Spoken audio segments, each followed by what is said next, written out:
Hello, wonderful people. Thank you for joining me on this journey of stepping up to your potential. I'm Sonda Robinson, and I'm a student of self-discovery, freely using pretty much any tool which yields results. I believe that we are the divine exploring itself.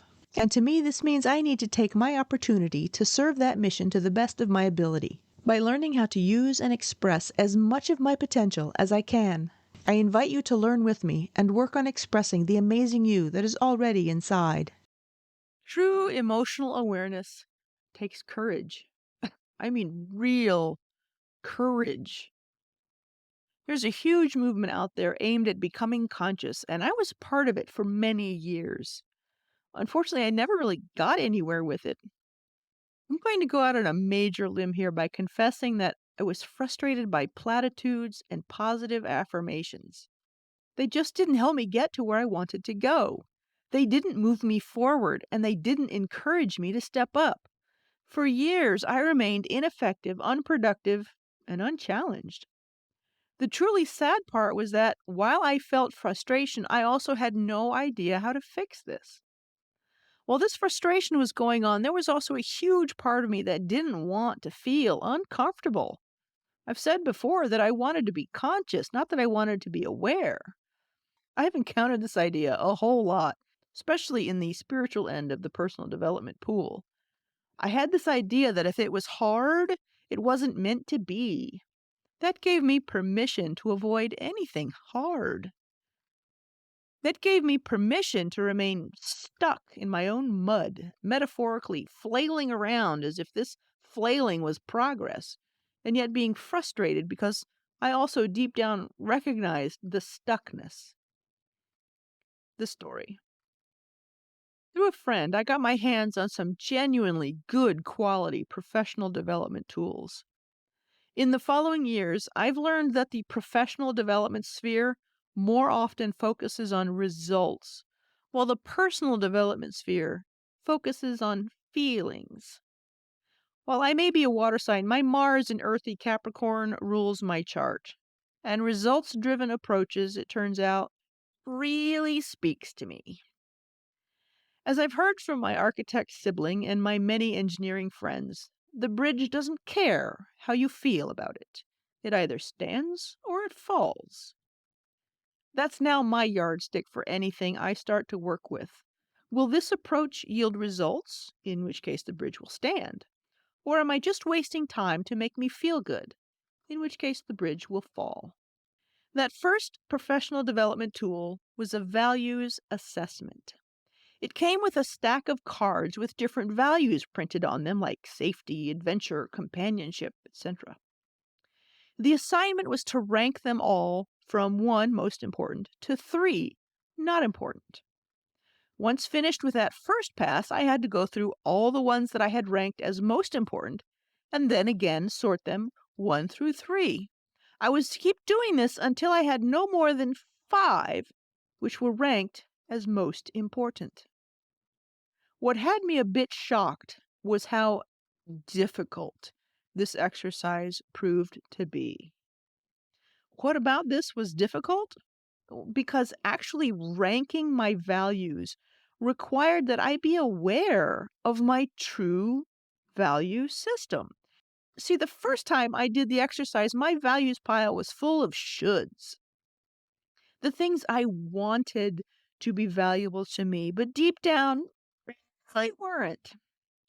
Interestingly, the very exercise began a slow cascade of awareness, which started with the sense of wrong when I looked at the values on the cards in the most important pile, if they were not genuine.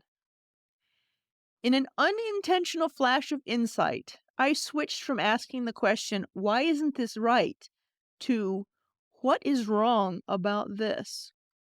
That simple switch of questions opened a door, and what tumbled out had me shocked, upset, angry, and feeling more than a little betrayed by myself.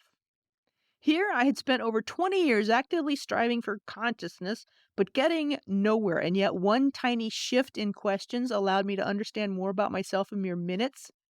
WTH!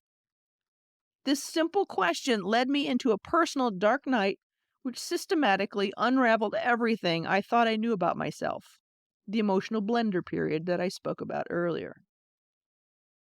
Now, I've been a long-time listener of Robert Ohado, and he's the first person I heard use the phrase dark night of the ego, a term I've since adopted.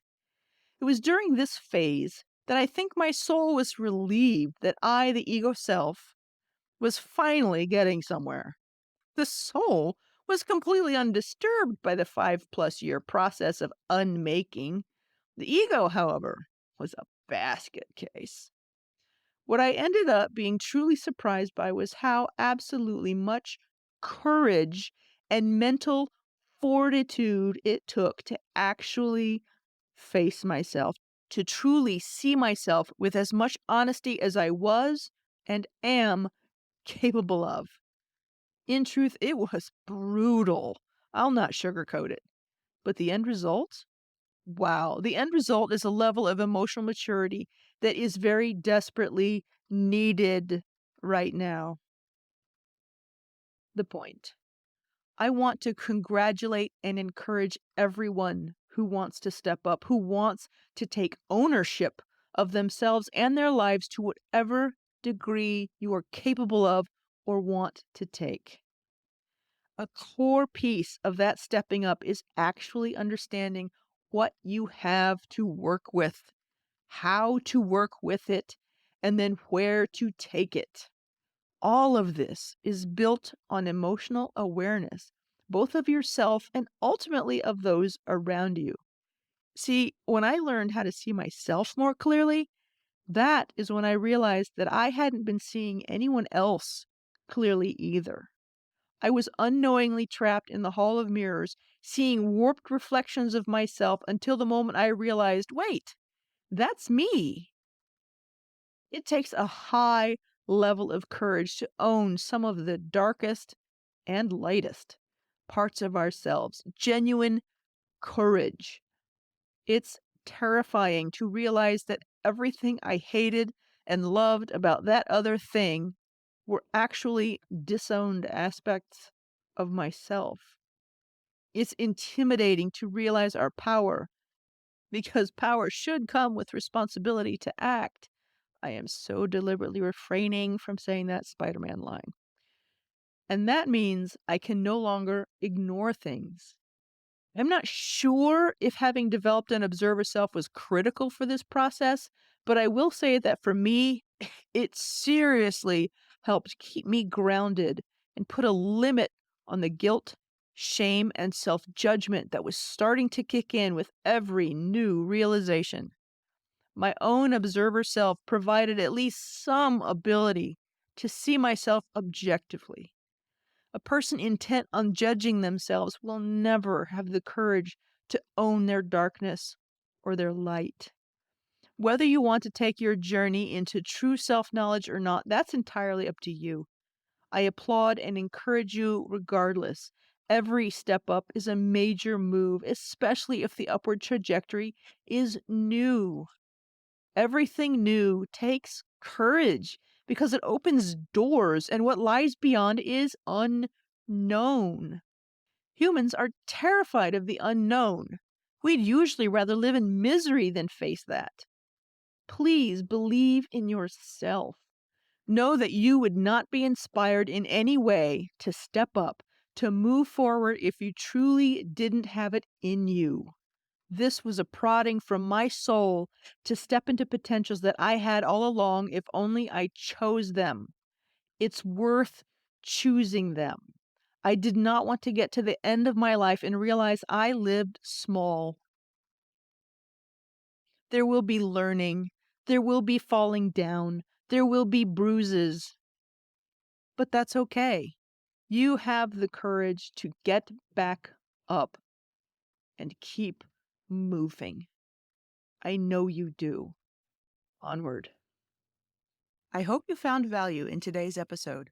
You could really help me out by liking and subscribing. The more likes and subscribes it gets, the more the inspiration of stepping up to your potential spreads. This podcast is available through iTunes, Spotify, Stitcher, and many other platforms. I also post a copy on YouTube. And each episode is transcribed and available in print format on my website at steppinguptoyourpotential.com. Until next time, always remember to keep stepping up. You got this.